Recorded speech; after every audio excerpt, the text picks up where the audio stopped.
welcome to McKesson Idea Share Radio at McKesson Idea Share 2024 in New Orleans. My name is Vanessa Brown, and I'm not only a pharmacist with almost 2 decades of retail under my belt, but I'm also part of the marketing team that helps our Health Mart independent pharmacies. Today, I have the pleasure of speaking with our 2024 Pharmacy of the Year finalists. We are going to get to hear some of their inspiring stories and maybe some secrets to success that they'll share with us. So today with me, I have Avery Dreier with Dreier Pharmacy in Shawano, Wisconsin. I have Jennifer Metcalf with Hayden Pharmacy in Hayden, Alabama, and Brian Marr with Creswell Pharmacy in Creswell, Oregon. Welcome and congratulations on your nominations. Thank you. How has Idea Share been for you guys so far? So far, it's been great. This is the first year we have the whole extended family here, and it's been pretty exciting to have everyone here and seeing kind of what my dad and I usually do here. It's been great. Yeah. It's been great so far. We're just so excited to be here. All of my staff are just beyond excited also. Yes, I heard them giggling in the elevator yesterday. There's just a ton of excitement with them, so they're a lot of fun. They're fun.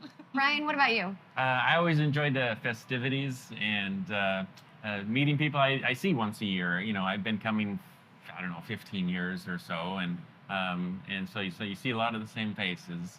You see some of the people that had won Pharmacy of the Year before, and stop and you talk to them and stuff about the experience, and that's been actually something that I didn't expect. It's kind of fun, it's always good. I enjoy every one that we got. I missed it during COVID when we didn't had the virtual one. It wasn't the same.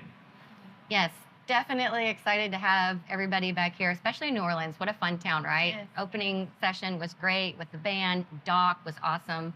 And we got to hear from each of your families on stage.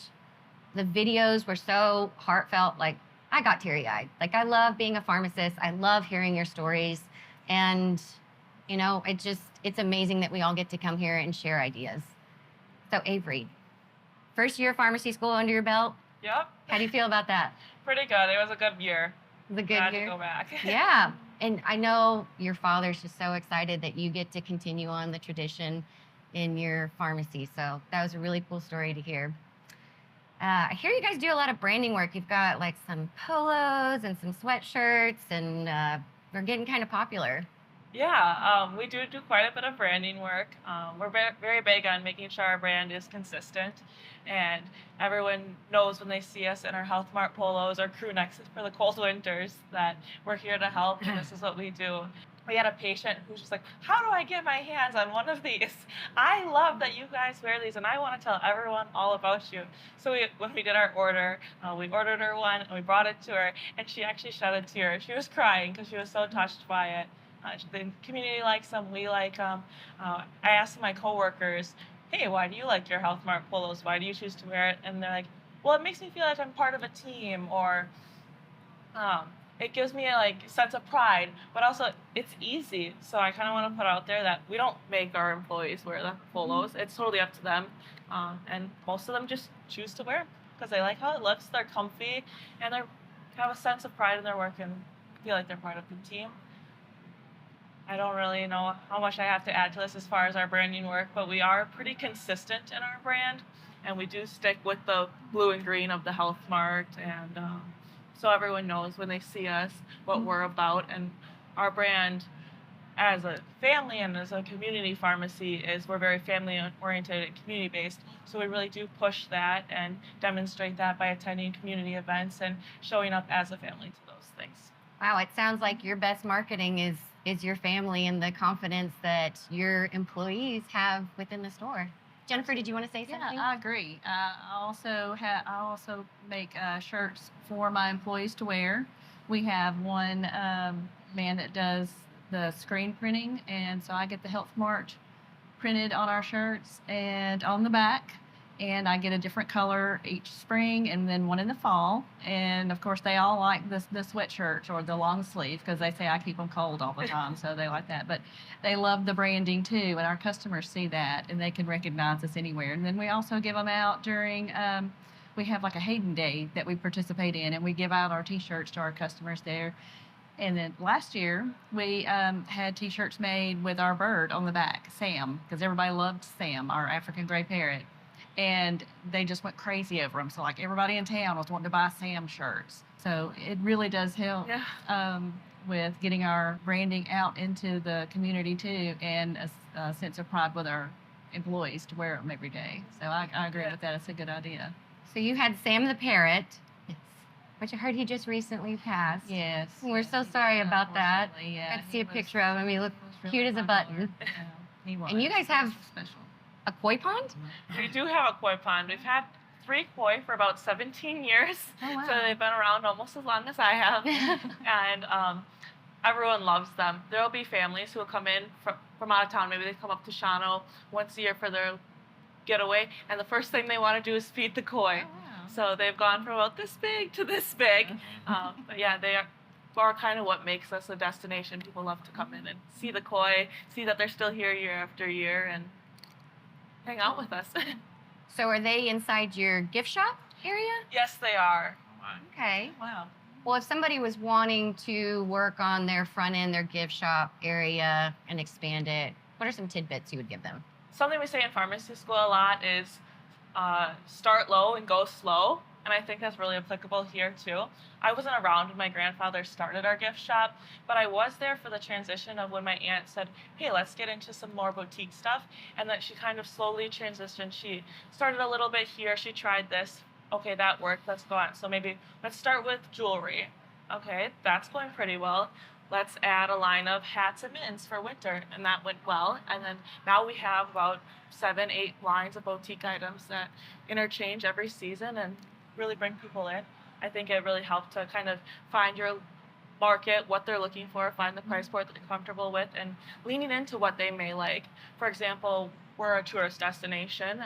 We grow about 3 times our size in the summer because we got a couple lakes, a couple rivers, and cottages and cabins. So what would tourists want? What would I want if I was going somewhere? So the t-shirts, the hats, the lake signs, river signs, things like that.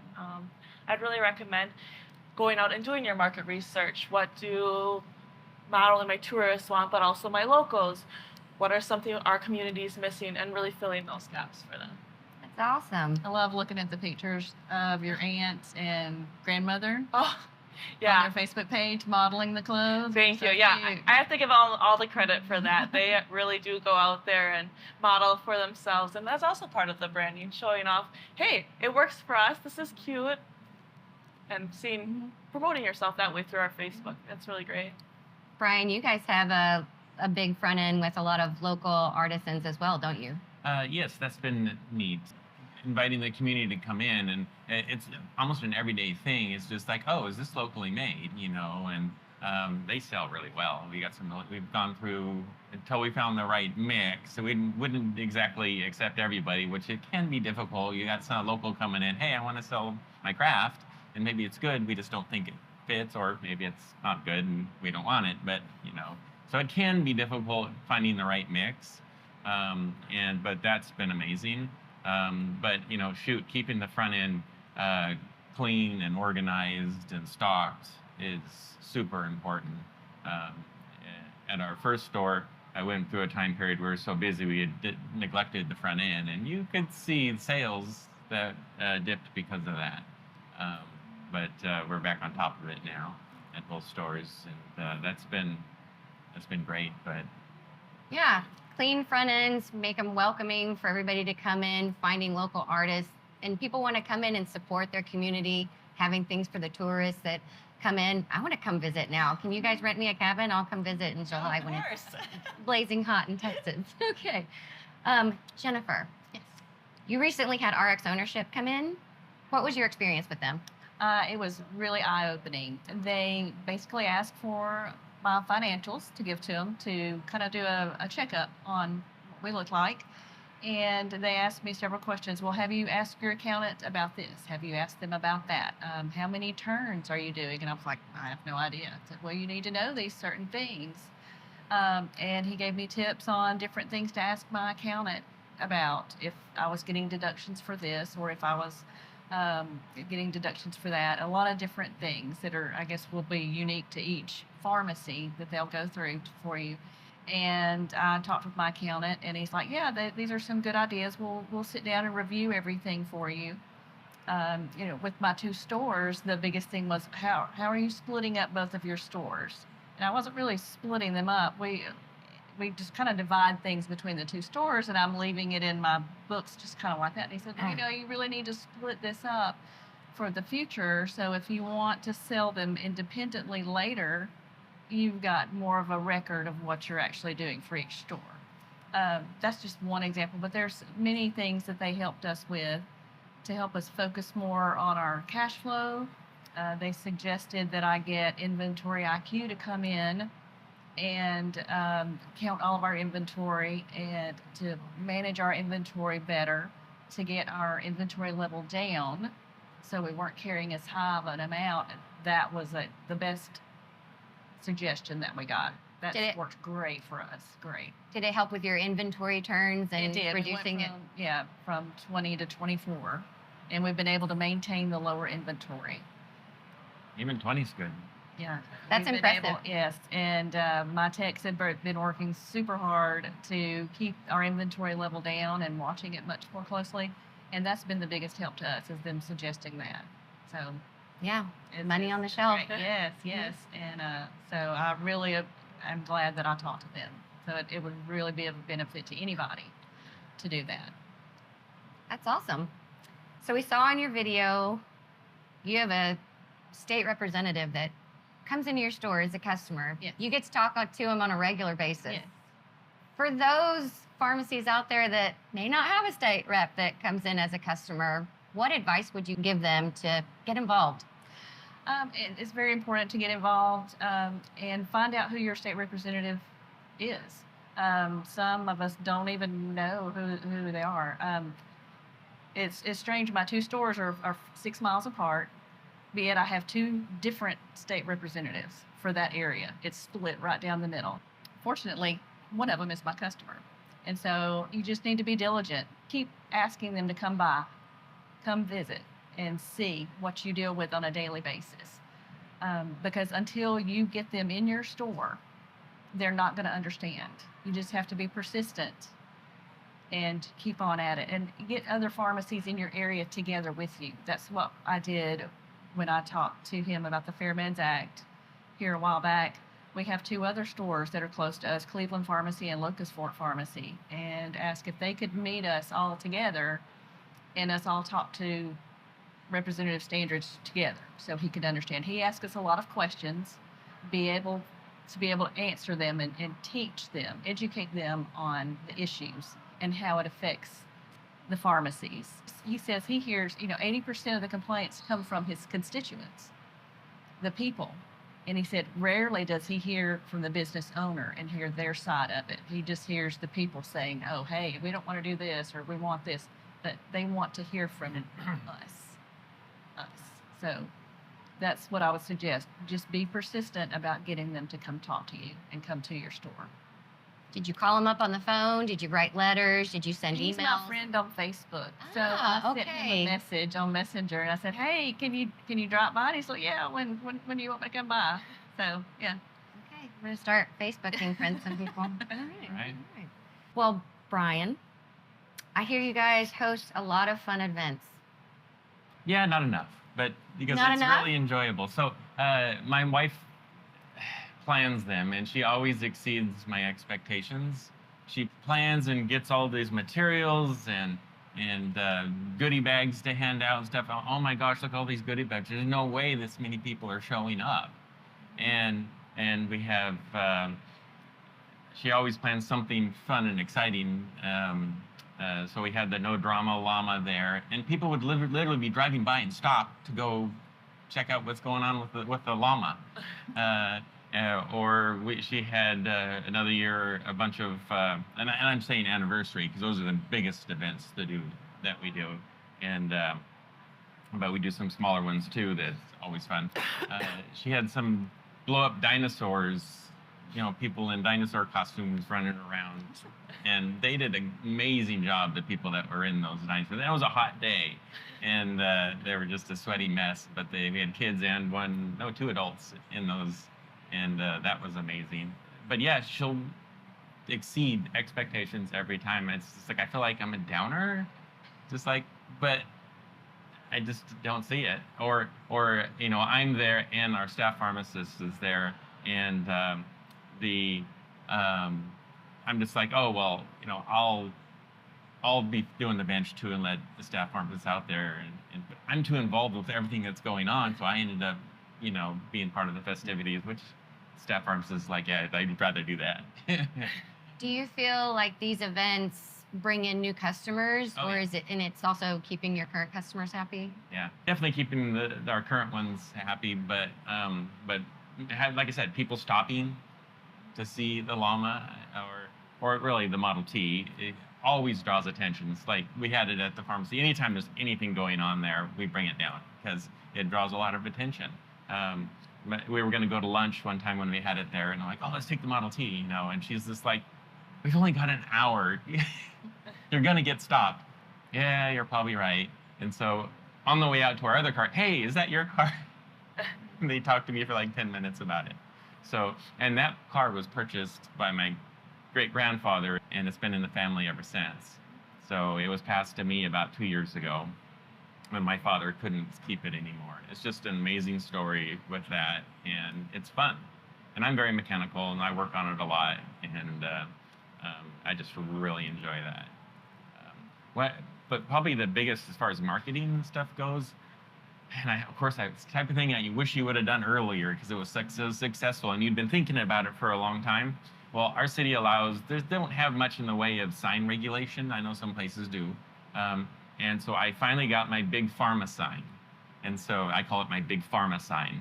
And it just says pharmacy, big block letters. Because you get people that stop by and say, oh, I didn't know you were a pharmacy. It's like, it says pharmacy on there. Smaller sign, but it says it right there. But as soon as we got that big pharma sign on there, people are checking, we track new customers. And the ones that we're checking, drive by, I forget exactly what the line says, but drive by, that spiked after we put the big pharma sign out. So if you could do that, I highly recommend it. So, Yes, you have your big arch, and it has in big green letters, pharmacy. Yeah, you can't miss it. Yeah. There's no mistaking And I what your figure- business is. if somebody's moving to town, you're touring the town, even though it's a tiny town. I mean, tiny, but it's small. You're gonna drive through the town. Okay, there's the gas station. Oh, there's a couple places to eat, and there's the pharmacy. And so you're getting a lay of the land. So, and there is a competition. So I want them to see me first and already kind of plan it in their head. Well, you guys have paved the roads to your own success with different twists and turns. If there's one piece of advice that you could give all the pharmacies listening right now, what would it be? Avery, we'll start with you. Oh, I keep thinking about what Brian said about hosting events, and I think that's really great. So I'm just going to get that thought off my head real quick and join your Chamber of Commerce and participate in those events. For example, we just had a Sip, Swirl, and Stroll event. We've got biannual Ladies' Days, Witches' Night Out, which is actually huge. So if your community wants to start something like that, the ladies love it. They all dress up like witches around Halloween and tour the town, and it's great. But really getting out there in your community and advertising for yourself by being yourself and going out there, being there, joining committees and joining really anything you can, not only donating to those charitable events financially or with gift baskets where they'll read your name, but also by being there with your physical self and just doing the best you can and making that network, I guess, would be my biggest piece of advice. Love it. Jennifer? I think, pharmacy is under so much stress right now with all of the insurances, all of the problems that we're having. It's a very challenging time right now. So I would stress getting in touch with your representative, like I said earlier, and just letting them see what actually goes on in your pharmacy and what you're dealing with on a daily basis, and try to let them know that we need help to be able to survive all of this, because it's just a really tough time right now. And the more we can get the word out there and the more help we can get, hopefully the sooner all of that help will come to us. Very valid. Brian, what about you? For a lot of years, I let having students come in for rotations, and they'd come in and they just get wide-eyed. I'm talking 5 years plus. ago, they'd get wide-eyed and they'd say, "We're told we can't do this." And because I would actually do a financial side with them too, and we'd look at the numbers, and one of their projects was to, on paper, you know, plan a pharmacy and what it's going to take to stay profitable and, you know, continue. And they would get wide-eyed and say, "I didn't think I could do this. So you're saying it's possible?" And these are real numbers. Yes, it's possible. Unfortunately, I can't say that anymore. I used to say that people say, "Oh, you're crazy if you open a pharmacy." And like, no, if you have any kind of business sense, you're crazy not to. I miss those days because it is hard, and you have to be good at it. You know, you have to really want it, and it is a different setting than the chain retail pharmacy. There's no comparison. When I worked for a chain for a while as a regional manager, and I hated acquisitions because you bring in the pharmacy, and that new old pharmacy owner was always a pain because they wouldn't conform to our box. And now I get it. Being on this side, I want to do it the right way, and the box a lot of times won't let you do it the right way. So if you do have a passion, I still think it's possible. You just need to be really active in various aspects. Really need to be watching the bottom line, and you got to work hard. But the reward, I think, far outstrips anything else retail. I can only speak to retail. It's mostly what I've done, and I enjoy retail. Retail is the people. It's the people at the counter. That's the best and the worst of the job. But it's mostly the best. Okay. And then to sidetrack from that a little bit, I communicate with the other independents in our area on a regular basis. I share information with them that some people, my wife included, it's like, "Don't tell them that, because it's a good idea." I don't tell them everything, but if I see something that I think others could benefit from, I tell them. They're my competition, but I tell them. But what happens is information starts flowing back towards me, and she says, "Well, you give way more information than they." It's like mostly a one-way street to them. And I go, "Yeah, but I do get information. I get it from lots of little sources." So it does benefit me a lot by sharing what I know. So encouraging people to build that network. Even if it's your competition, you can still benefit from it and learn and network with people here. I always learning something. Great advice. Marketing, getting involved in your community, showing the people what the amazing pharmacy that you are, because we're all individual. We all have different aspects that we provide to our community, advocating on your behalf, getting other people involved, getting other pharmacies involved, continuing to share ideas, even with your competition, getting pharmacy students involved, having financial acumen, all very valid points for everybody who wants to start a pharmacy or make their pharmacy thrive. So thank you so much, all of you, for being here with me today, sharing some tips. I wish you luck in the voting. And for everybody out there who has not voted yet, we have until 4 p.m. today in the app. So thank you so much again today for joining me. Stay informed, stay engaged, keep sharing your ideas. This is McKesson Idea Share Radio signing off. Until next time, keep up the great work.